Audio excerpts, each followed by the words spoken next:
তো এই সূরাটা একেবারে শুরুর দিকে নাজিল হয়েছে। তার আগে মাত্র 10টি সূরা নাজিল হয়েছে। তো নাজিল হতে হতে 10টা সূরা যখন নাজিল হলো, এরপর অনেক দিন রাসূল সাল্লাল্লাহু আলাইহি ওয়াসাল্লামের কাছে কোনো সূরা নাজিল হয় না। কয়দিন নাজিল হয় না? কোনো বর্ণনায় 15 দিন, কোনো বর্ণনায় 1 মাস, কোনো বর্ণনায় 2 মাস, কোনো বর্ণনায় 6 মাস। টানা 6 মাসের গ্যাপ ওহী নাজিল হয় না। আল্লাহর হাবিব সাল্লাল্লাহু আলাইহি ওয়াসাল্লাম তিনি ওহী মিস করতে শুরু করলেন, যে ঘটনা কি, কোরআন নাজিল হচ্ছে না কেন, হঠাৎ এত গ্যাপ কেন? ওনার মাথায় কয়েকটা জিনিস ঘুরপাক খেলো। একটা ঘুরপাক খেলো যে আমার কোনো কাজে আল্লাহ আবার অসন্তুষ্ট হলো নাকি, অথবা আমি কোরআনের আয়াত এই বাণীগুলো পৌঁছে দেওয়ার ক্ষেত্রে আমার কোনো গাফলতি হয়ে গেল নাকি, সামহাও কি আল্লাহর সাথে আমার কানেকশন এটা কি লুজ হয়ে যাচ্ছে, আমি কি কোনোভাবে আল্লাহ থেকে দূরে সরে পড়তেছি। রাসূল সাল্লাল্লাহু আলাইহি ওয়াসাল্লাম টেনশনে পড়ে গেলেন, চিন্তায় পড়ে গেলেন, কিরে ওহী আসে না কেন, আসে না কেন, আসে না কেন। এটা ছিল একটা দিক। আরেকটা দিক হচ্ছে আল্লাহর হাবিব সাল্লাল্লাহু আলাইহি ওয়াসাল্লামের কাছে কোরআনের আয়াত যাই নাজিল হতো উনি যে লোকদের কাছে প্রচার করে দিতেন। এখন নাজিল হয়েছে এখনই যে প্রচার শুরু, রাতে নাজিল হয়েছে রাতেই প্রচার শুরু, দিনে নাজিল হয়েছে দিনেই প্রচার শুরু, যখন নাজিল তখন প্রচার। কারণ আল্লাহ তাআলা বলেছেন, ইয়া আইয়ুহার রাসূলু বাল্লিগ মা উনজিলা ইলাইক মির রাব্বিক, আপনার রবের পক্ষ থেকে যা নাজিল হয়েছে প্রচার করেন। তো এই যে মাঝখান দিয়ে কয়েক মাস যার কোনো প্রচার করে না, মুশরিকরা টিটকারি মারতে শুরু করলো, বলে কি মুহাম্মদ, তোমার আল্লাহ তোমার ভুলে গেছে বোধহয়, তোমার আল্লাহ বোধহয় তোমাকে আর পছন্দ করে না। আগে তো প্রতিদিন কিছু না কিছু শোনাতা যে এইটা নাজিল হয়েছে, ওইটা আসছে, এই বিধান ওই বিধান, এখন তো কোনো খোঁজখবর নাই। ঘটনা কি? আল্লাহর হাবিব সাল্লাল্লাহু আলাইহি ওয়াসাল্লামের চাচি উম্মে জামিল, আবুল হাবির স্ত্রী, সে আরও খারাপ কথা বললো। সে বলল, ইন্না শাইতানাকা কদ তারাকাক, তোমার কাছে যে একটা শয়তান আসতো এখন বোধহয় আর আসে না মুহাম্মদ, নাউযুবিল্লাহি মিন যালিক। এটা দিয়ে জিবরিল আলাইহিস সালামকে বুঝিয়েছেন। জিবরিল এসে কি যেন বলে, কই এখন তো কিছু বলো না। তো রাসূল বলবে কি করে, কারণ তিনি তো মন গড়া কিছু বলতেন না। আল্লাহর হাবিব সাল্লাল্লাহু আলাইহি ওয়াসাল্লাম মনে যা ইচ্ছা হয় মন গড়া কখনো কিছু বলেছেন? আওয়াজ করে বলেন, মন গড়া বলতেন তিনি? ওমা ইয়ান্তিকু আনিল হাওয়া ইন হুয়া ইল্লা ওয়াহয়ুন ইউহা। আল্লাহর ওহী আসলে সেটা শোনাতেন। তো ওহীও আসে না, উনি শোনাতেও পারে না, ওহীও নাই, উনি শোনাতেও পারে না। এই যে একটা কষ্টকর মুহূর্ত রাসূল সাল্লাল্লাহু আলাইহি ওয়াসাল্লামের, কিরে মাসের পর মাস চলে গেল ওহী আসতেছে না কেন, আমার কি কোনো ভুল হচ্ছে নাকি, আল্লাহকে আমাকে অপছন্দ করলেন? রাসূল সাল্লাল্লাহু আলাইহি ওয়াসাল্লাম যখন এরকম দুশ্চিন্তিত, পেরেশান, অ্যাংজাইটিতে পড়ে গেলেন, ভারাক্রান্ত, ঠিক তখন রাসূল সাল্লাল্লাহু আলাইহি ওয়াসাল্লামকে সান্ত্বনা দেওয়ার জন্য এই সূরাটা আল্লাহ নাজিল করেছেন।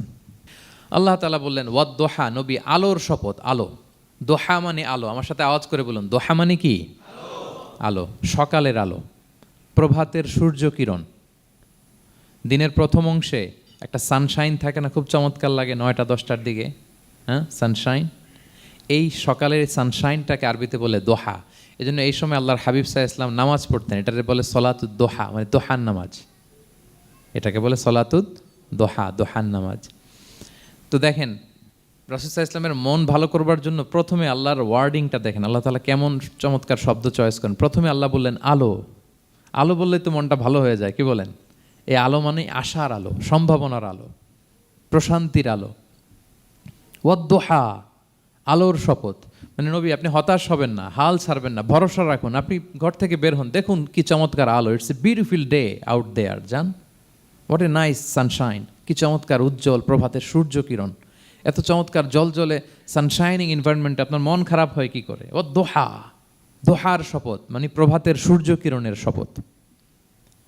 আবার বললেন ওয়াল্লাইলি ইযা সাজা, রাতের শপথ, যখন সে রাত নিঝুম হয়, গভীর হয়, নিস্তব্ধ হয়। দুইটা শপথ, আলোর শপথ আর রাতের অন্ধকারের শপথ। আলোর শপথ বলে বেসিকলি আল্লাহ তাআলা ওহীর আগমনকে বুঝিয়েছেন, আর রাতের শপথ বলে আল্লাহ তাআলা বেসিকলি ওহীর অনুপস্থিতিকে বুঝিয়েছেন। মানে রাত দিন দুইটাই যেমনি লাগে, আল্লাহ তাআলা বোঝাতে চাইলেন নবী আপনি টেনশন করবেন না, আমি উইথ ইউ, আমি আপনার সাথে আছি। ওহী আসা না আসা দুইটাই গুরুত্বপূর্ণ। রেগুলার যদি ওহী আসে এটা রিসিভ করতে আপনার কষ্ট হয়ে যাবে। আল্লাহর পক্ষ থেকে আসমানি কিতাবের যে ওহী, এটা সাধারণ কোনো কথা না। ইন্না সানুলকি আলাইকা কওলান সাকিলা, এটা খুব ভারী, হেভি ওয়েট। এটা পাহাড়ে নাজিল করলে, লাউ আনজালনা হাযাল কুরআনা আলা জাবাল লারাআইতাহু খাশিআম মুতাসাদ্দিআম মিন খাশিয়াতিল্লাহ, এটা মাউন্ট এভারেস্টের উপর নাজিল করলে পাহাড় ভেঙে খান খান হয়ে যেত। শীতের রাতে কোরআন নাজিল হলে রাসূল সাল্লাল্লাহু আলাইহি ওয়াসাল্লাম ঘেমে একাকার হয়ে যেতেন, কপাল বেয়ে টপ টপ করে ঘাম পড়তে ওহী রিসিভ করতে যেয়ে।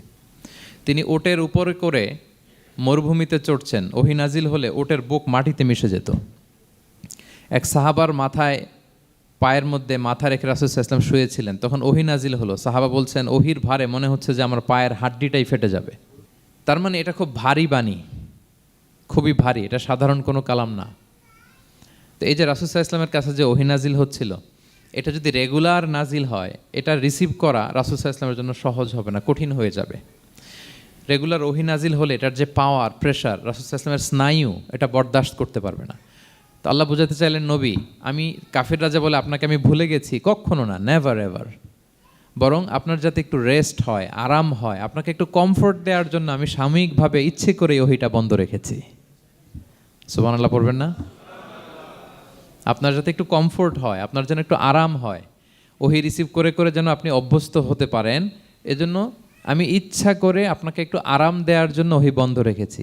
সারাদিন যদি, মানে দিনের 24 ঘন্টায় যদি সূর্য থাকে, ভাল লাগবে?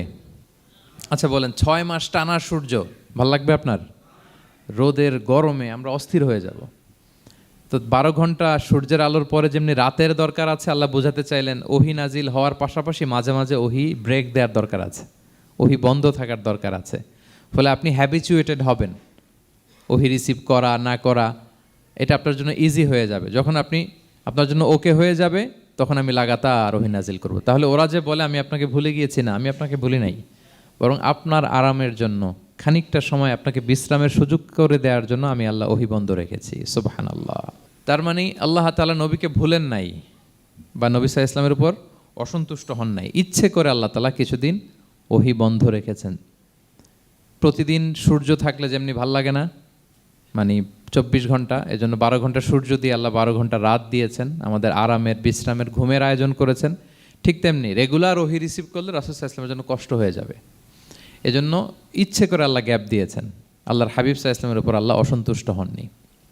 এটাই আল্লাহ তাআলা বললেন যে ওয়াদ-দুহা ওয়াল-লাইলি ইযা সাজা, প্রভাতের সূর্য কিরণের শপথ, রাতের নিঝুম নিস্তব্ধ পরিবেশের শপথ। মা ওয়াদ্দাআকা রাব্বুকা ওয়া মা ক্বালা, আপনার রব আপনারে ভুলেও যায় নাই, আপনারে ছেড়েও যায় নাই, আপনার উপর নাখোশও হয় নাই। সুবহানাল্লাহ। আপনার রব আপনার সাথেই আছে, এটা সবসময় ফিল করবেন যে আমার রব আমার সাথে আছে। এটা ফিল করলে আপনার মধ্যে যে সাহস আসবে, আপনি কল্পনাই করতে পারবেন না যে এত এনার্জি আপনার ভিতরে আসলো কি করে। আপনারা খেয়াল করেছেন, বছর খানিক আগে ভারতবর্ষের আমাদের এক বোনের সামনে কিছু সন্ত্রাসী, ওরা জয় শ্রীরাম জয় শ্রীরাম বলতেছিল, মনে আছে? কিন্তু আমার ওই বোন মুস্কান কি বলছিল বলেন তো? তার এক আল্লাহ আকবারে from north to south, from east to west, the entire globe প্রকম্পিত হয়েছে। আমরা সবাই পড়েছি আল্লাহ আকবার, সবাই আমরা কি পড়েছি? আল্লাহ আকবার। কারণ সে ফিল করেছে যে আল্লাহ আমার সাথে আছে। মনকে তুমি বুঝিয়ে বলো আল্লাহ আছেন আমার সাথে, এটা ফিল করতে হবে।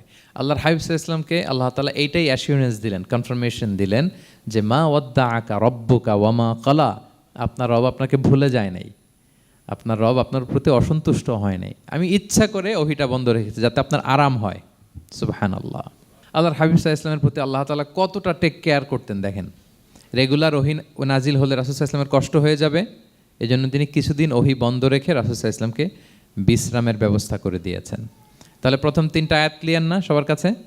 আচ্ছা, প্রথম 2টো আয়াতে 2টা শপথ গেল, এরপরে 3টা সুসংবাদ। সুসংবাদের প্রথমটা হলো আমি ভুলিও নাই ছাড়িও নাই, আপনার সাথে আছে। এরপর আল্লাহ বললেন ওয়ালাল আখিরাতু খায়রুল লাকা মিনাল উলা, নবী হে, আপনার পরবর্তী সময় পূর্ববর্তী সময়ের চেয়ে ভালো হবে। নিশ্চয়ই আপনার পরবর্তী সময় পূর্ববর্তী সময়ের চেয়ে ভালো হবে। তার মানে গুড ডেইজ আর কামিং, ভালো সময় আপনার জীবনে আসছে, আপনি হতাশ হবেন না, নিরাশ হবেন না। এরপর আল্লাহ তাআলা বললেন ওয়ালা সাউফা ইউতিকা রাব্বুকা ফাতারদা, নবী হ্যাঁ, আপনার রব আপনাকে এত দিবে আপনি খুশি হয়ে যাবেন। আপনার রব আপনাকে এত নেয়ামত দান করবে, আপনি আপনার রবের প্রতি সন্তুষ্ট হয়ে যাবেন। সুবহানাল্লাহি ওয়া বিহামদিহি।